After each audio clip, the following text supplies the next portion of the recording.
Qua giù nella mia zona ci scorre un fiume giallo nero, ci steva l'aria buona, ma mo si pigliano culera. E quando spunta luna cominciano i dolori, perché dall'acqua bruna arriva un certo odore.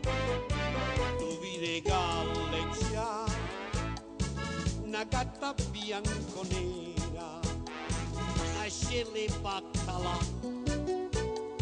ancora in ta zuppiera, e scozze di melone,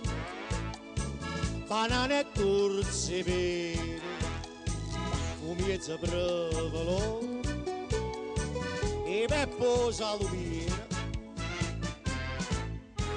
L'acqua com'era bianca scorreva limpida e durosa,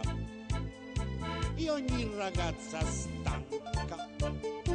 vi ci bagnava la sua rosa. Se ce la immergi adesso la codici maffa,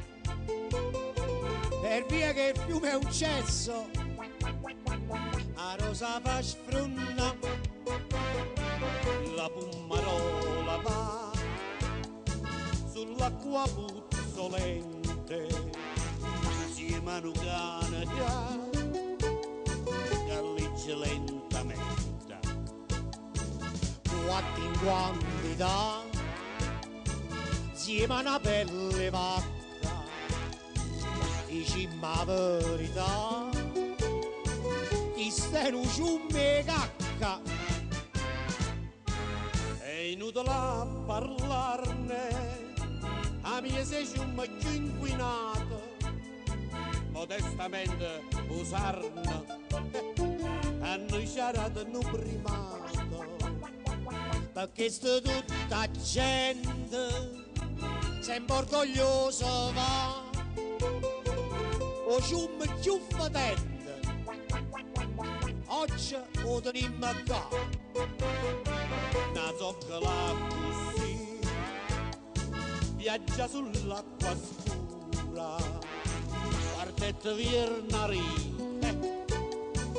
arinda fognatura, a mare arriverà,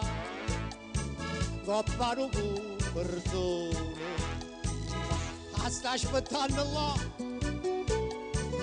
qualcuno sul colore,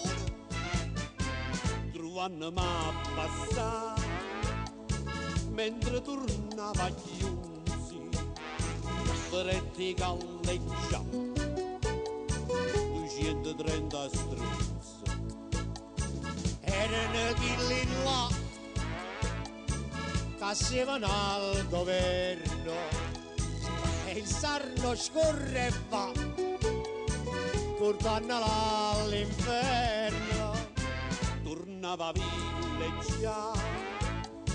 c'ero rimasto un mese, sì, e mi pozzi scordare, guardate un po', a via per il paese, sentendo m'arriva una puzza sotto il naso, pensai con ansietà, sono arrivato a casa.